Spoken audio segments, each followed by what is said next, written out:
not ready, but I'm ready, willing, and able. That's right.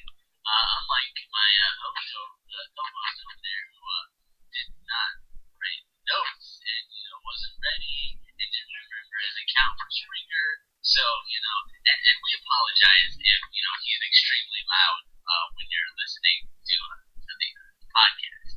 It's not my fault. It's his fault because I would blame him for things. I don't know why. I'm just upset that Sheamus is our new World Heavyweight Champion. I'm upset, but it's cool. It's cool. Sami Zayn's gonna come back and he's gonna take the title. It's cool, but we're not talking about that right now. We're talking about WWE Breaking Ground. It's been a little over a week now since we've done a Breaking Ground review. For some reason, they didn't have one Monday, and then they did it after Survivor Series. I don't know why. If anyone knows why, leave it in the comments. I tried to look it up and see why they did that. If there was any specific reason, because it still says it's still on Mondays. We didn't change the date to Sundays, I don't think. But that was just kind of needed to push it back a little bit. But we're still gonna get it out for you. So it opens up basically talking about Jason Jordan. It opens up with Jason Jordan talking about how he basically wrestled his whole life from the time he was little to up to his senior year at Indiana University, where WWE offered him a contract because apparently WWE just goes to random colleges now and says, "Hey, you're athletic. Do you want to be a WWE superstar?" And, I'm going back to college, and then I'm gonna go into William Regal's office. I'm gonna give me a title match. I've planned my future right now in this episode. But anyway, he also talked about how his motivation comes from a negative place with two of his older brothers being incarcerated, one for life. It also talks about how he had everything. Basically, he has everything you could ever ask for in a performer, but he hadn't found kind of his niche until Chad Gable came around, and they put them together in a tag team, which kind of helped Jason Jordan kind of find his niche, I guess. Any thoughts on this opening with featuring Jason Jordan and Chad Gable? No, actually, I was just kidding. I do have thoughts. I like the story of Jason Jordan and Chad Gable. I really like this whole.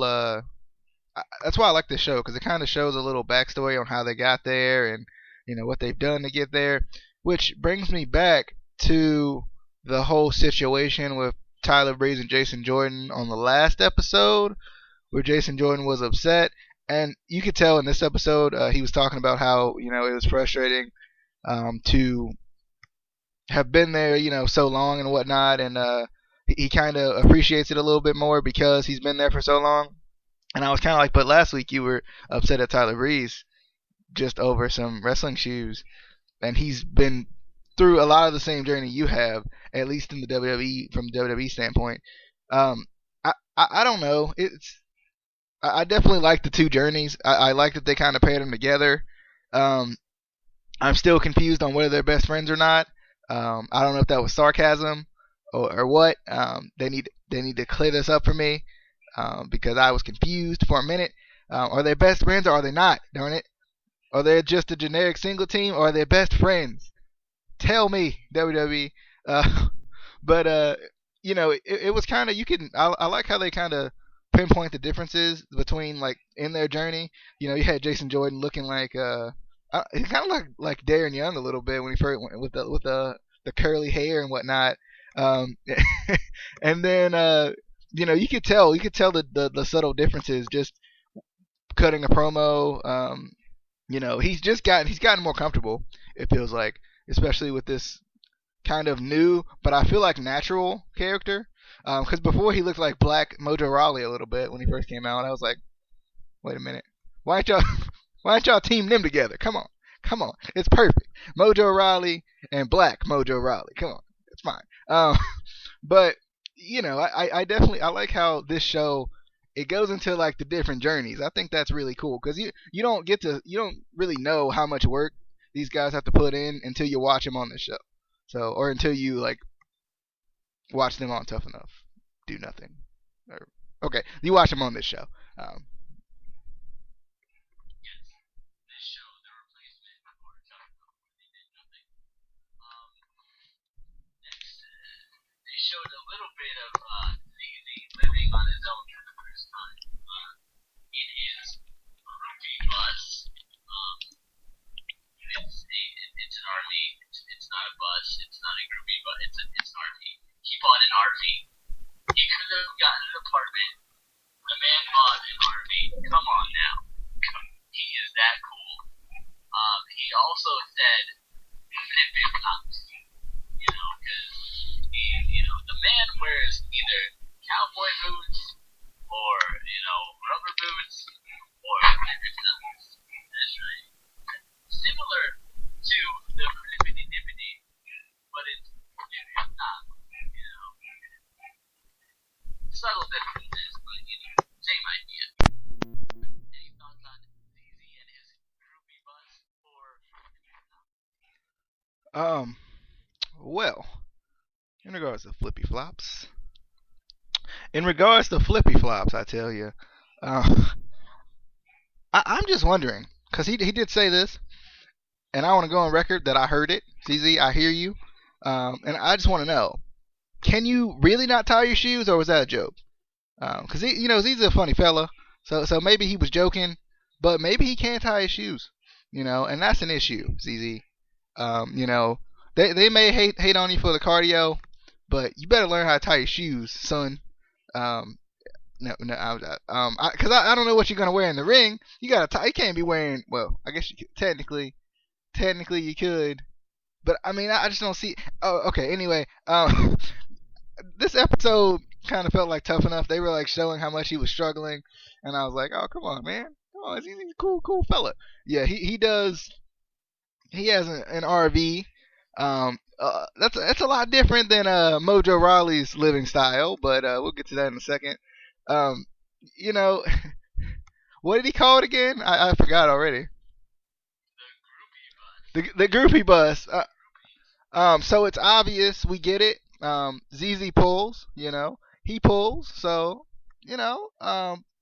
I'm excited. I'm kind of excited to see. Who's the first groupie. Since it's the groupie bus, the groupie V. The groupie V wouldn't be right. Groupie vehicle. So groupie bus. I think it flows well. It goes together. I think the GB. See, they're trying to go with that breaking ground, but they flipped it. Ground breaking. Ground. You see what they're doing here.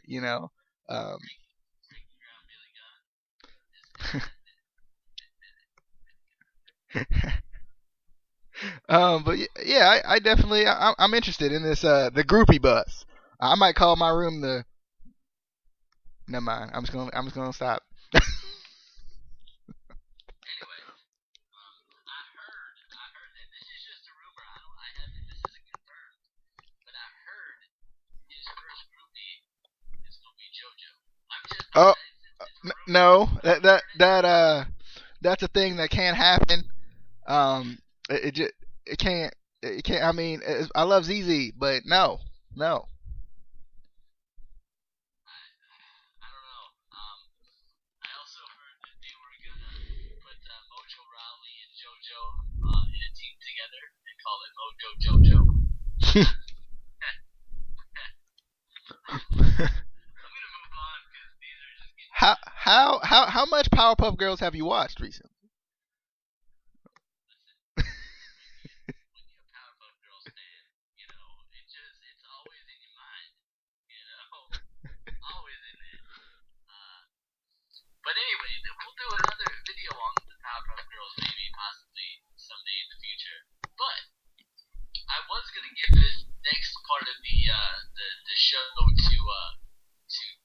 because it was Mojo and the Hype Bros kind of being featured, but I don't know if he wants to take it, considering not everybody in Music Classic Wrestling podcast takes notes. I was eating. I was eating. Have you ever known how hard it is to eat and take notes at the same time? That's why I don't do them at the same time, Casey. Ha ha. But I'll take it. I know what I'm doing. I got this. Okay. The next part was about how the Hype Bros. How number one, we got to see how Mojo Jojo, maybe Mojo Rawley, how he lives in this new crib, as they call. Are they gonna have like WWE cribs coming soon? Just based off of this show. WWE cribs. Ride along coming up soon. Oh yeah, that's true. Probably, but it was cool to see the differences between Mojo and ZZ. Mojo had that killer pad. ZZ had the group bus. But it was cool to see. Because I feel like Mojo and Zack Ryder seem to work together pretty well. Like they seem like they have some decent chemistry just coming out, especially the first time.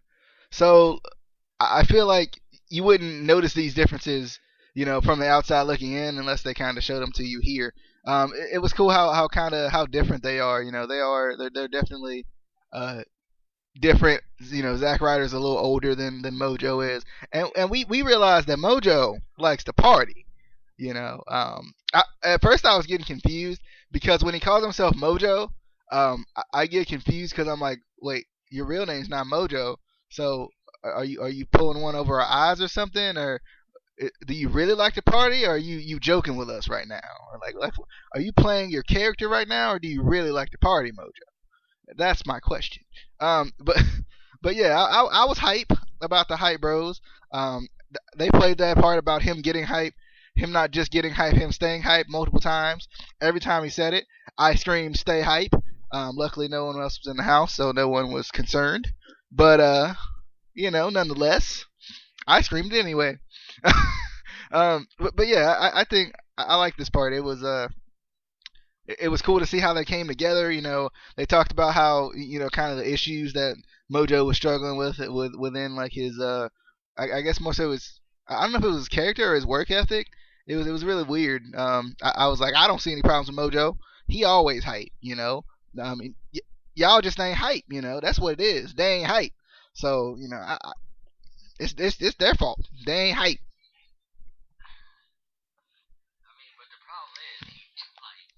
He's too hype. He need to calm down. He need to pull back on the hype. But Zack Ryder he'll teach him to pull back on that hype a little bit. You trying to tell me Zack Ryder don't like the type of party guy? Come on. I mean, even Zack Ryder's like, dude, you need to chill. You need to chill. And when Zack Ryder's telling you you need to chill, you need to chill. But but you can't chill. But the chicks though, man. Mojo getting chicks. We'll get to that in a little bit. But they talked about the Dusty Rhodes Tag Team Classic a little bit. Going into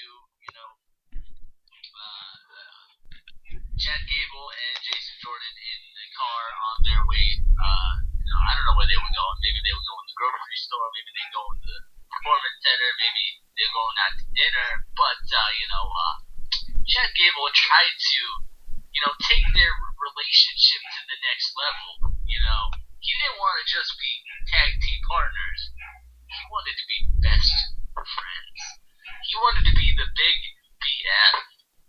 But Jason Jordan, he wasn't having that. He is not ready for that kind of a commitment. Do you have any thoughts on this? Do you think he should have taken the dive? Just take the plunge, man. Do you think? This was unfortunate because this is the moment that left me confused in the show. There's got to be at least one moment, right? How come, Jason? Why don't you want to be best friends? Or are they best friends? Was this a trick Was this a trick? Were they just being sarcastic with each other, and this is one of their little inside jokes that we don't know about? Huh? Wait a minute. What? Hold up. That's what I'm trying to figure out. I'm just confused. Are they friends? Are they not? Are they just tag team partners? Is this just a business or what? What's going on? Help me out here. I'm just concerned because they better be best friends because they're already the best tag team in the business, right? So they got to be at least best friends, at least. No, no, they're not. No, no. They're like top 17 best tag teams in the business right now. No, Top 17. no, they're the best because they're in the only company that exists. Come on, let's be honest. I mean, true, true. But anyway, next we get introduced to Cal Bishop. I had heard of him. I'd read a little bit about him on, different. I had seen him on WWE website a couple of times. I'd seen some videos of him from NXT on YouTube, but we kind of learned a little bit about him. From what I've seen of him, I really like his character. I really would, he seems unique. I hope, we see him sometime soon. Unfortunately, because of a shoulder injury, he's been sidelined for quite a while, and then I guess his shoulder got re-injured. And then at the end of the show, they were showing, his shoulder kept popping out, so they're kind of worried, if he was in a match and his shoulder popped out, it could hurt him and also hurt, the other person that he's in the match with, depending on what move they were going for. Any thoughts on Cal Bishop? I definitely like Cal Bishop. The interesting dynamic with the club foot. That was really interesting. I like how he's kind of he's still he's still going after it. That shows some heart right there. I kind of hope they turn it into something because I want to see him. I don't remember exactly the match he had, but I'm interested to see what's going to happen with him. I hope he gets it going again because it seemed like he was kind of in a decent spot. Maybe with his progress, and then it kind of got slowed down a little bit. He's an interesting guy. I don't know if you noticed, but apparently he's friends with Solomon Crow. I don't know if you noticed. Yeah. I was surprised you didn't say anything about that because I was like, is that Solomon Crow? So wait a minute, hold up, is that Solomon Crow? Wait. Yeah, they be chilling. They were playing that 2K16, obviously. But because they got the advanced copies, this was pre-recorded, so they got the advanced copies clearly, But anyway, next we go back to ZZ and his lack of cardio. Thoughts on the lack of cardio? Do you support ZZ? Are you starting to jump off the ZZ bandwagon? How do we feel about ZZ? Oh, there is never any jumping off of the ZZ bandwagon.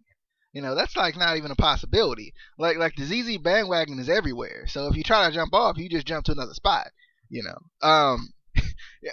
I don't know why. I don't like. They're like, oh, he's struggling, and I'm like, but he's trying. He's a big fella. He's a big fella. Okay. I don't really know what's going on with ZZ right now. Don't like that he quit at the end. It looked like, he was like the entire show. He was like, I don't quit. Walks out. Wait, what? Hold up. Wait a minute. Hold up. I was a little confused. On his kind of giving up there at the end. But maybe he just needs some water. He just couldn't tell anybody because he didn't want to get concerned. He probably just needed some water, maybe some Gatorade. Maybe a protein bar. Because ZZ gonna get swole. I think what's going on. He got to take some tips from my boy Bullfit over there. I saw him on the outside of the ring. I saw him. I saw him. Bull Dempsey. He's a physically fit guy. He's pretty fit.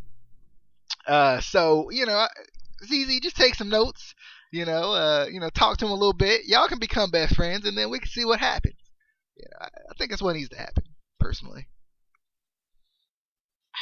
I've noticed that you're really supportive of ZZ trying.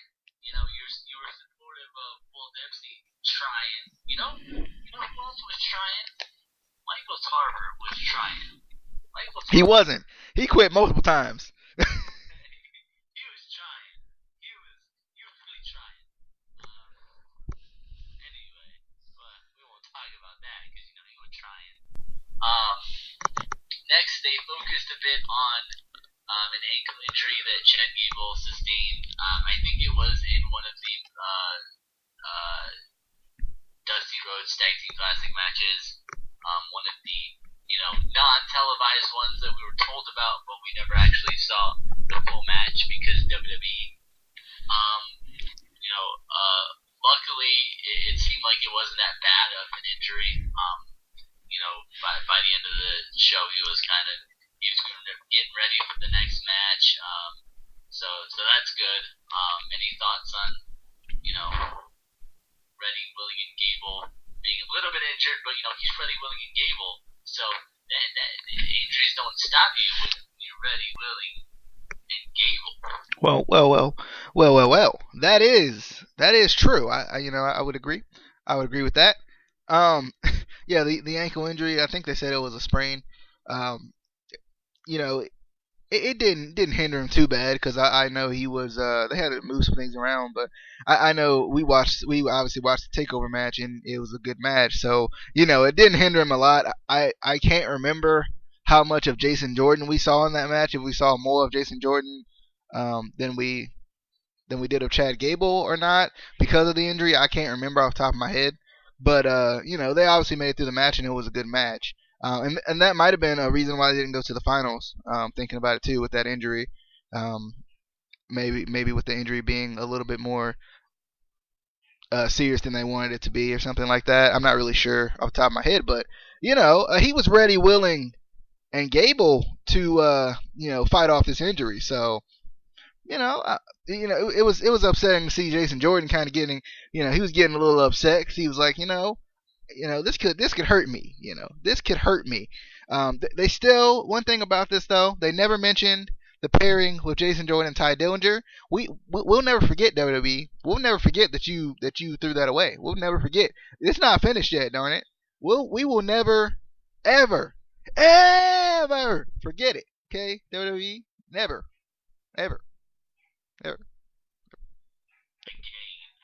Again. Anyway, we're not talking about Chris Jericho right now. We're talking about Mojo Rawley again because we talked about Mojo Rawley a lot in this. They kind of focused a little bit on how being a WWE superstar, you're basically in the public light a lot. You have that responsibility. A lot more responsibility with fans and everything like that. It showed Mojo Rawley, he always likes to stay around after the shows and spend as much time with fans as he can. There was one kid that I guess is a regular, brought his report card, because he keeps bringing his report card, showing Mojo like, hey, I got B's and C's last time. This time he got straight A's. And Mojo, he announced it to the world. He was like, hey, my boy here got straight A's. Gave him a huge t-shirt that was way too big for him. I was like, okay, first off, why are you carrying that around in your bag just randomly? Secondly, at least give the kid the right size. Come on now, Mojo. Let's get it. But I like this. I would like to see some more of the NXT superstars with fans and stuff like that. Just kind of see how they interact with the fans because that's something that they're going to have to do. Being a WWE superstar, not as much as fans would like, because really the only time unless you somehow run into a WWE superstar at a hotel or something, the only time you really get to kind of meet and greet is like SummerSlam, WrestleMania. media, um, which is unfortunate, but it is something that they're going to have to, they're going to be start to be recognized, when they get bigger in NXT, and then when they make it to the main roster. So it would be cool to see how they interact with fans. Any thoughts on this part of the show? Yeah, I got some thoughts, couple, few. Um, I definitely thought this was interesting. Kind of reaching out to the fans a little bit. That was nice to see. You don't always get to see that a lot, especially with just fans, just in general, because a lot of the focus with WWE is focused on Make a Wish, which I'm which is great, but you don't always get to see these other fans kind of meet and greet too. So it was kind of nice because if you don't think about it, you might not you might not really know that these fans get this interaction. And I like how Mojo kind of he's kind of he has this closeness with this fan. He sees him all the time, and you know gave him a shirt that just a little bit too big. Swallowed the man, swallowed the poor kid. Couldn't even wear that thing to school because they would probably say it was inappropriate because they think he's wearing a dress or something. I don't know. School systems, they weird today. But I, I like how Mojo kind of he has his regulars. I think Bailey has her little fan that comes all the time. So I wonder, is this a thing with a lot of NXT superstars? You got, especially with NXT being kind of a smaller platform. I wonder, do they have kind of those regular fans that come to a lot of the shows, especially because they probably live in that area and whatnot. So, I want to see more of how the fans get interacted with.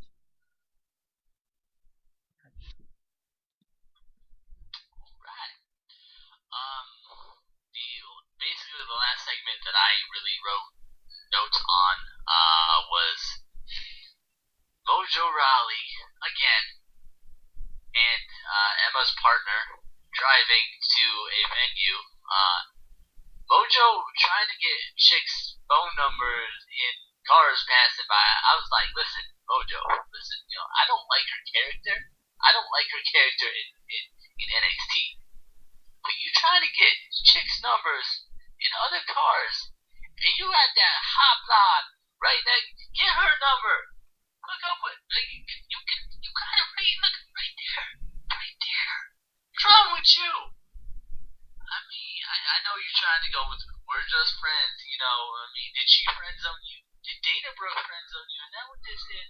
Is that come on, Dana, come on. I mean, you're not my favorite person in the ring, but come on, give Mojo a date. Come on, give him a man. He's trying to get chicks. But anyway, thoughts on Mojo getting them digits, and Dana's partner driving surprisingly good apparently. I did not, not saying that she would be a bad driver.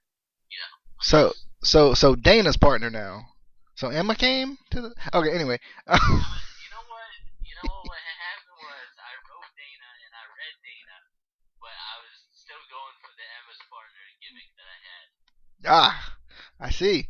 Um, but yeah, Mojo, he be picking up chicks, I guess you could say.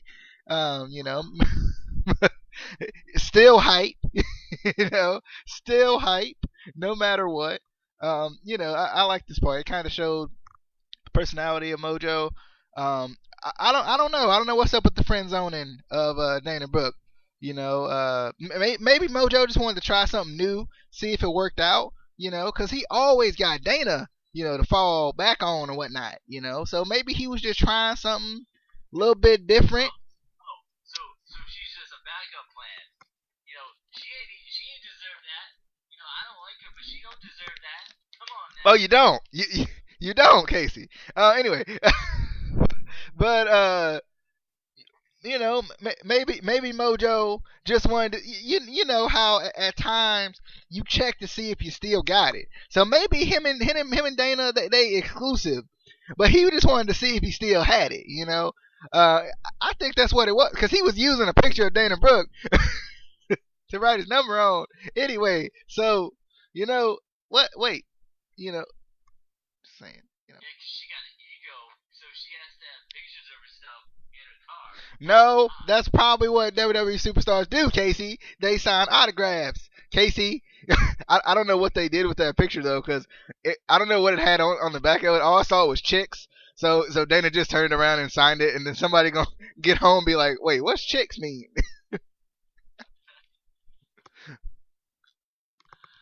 Alright, that's pretty much the review for this week. It showed a little bit of a preview of next week. I'm excited for. It showed that other new guy, Sabatelli, Sabat, Sabat, Sabat, Sabat, Tito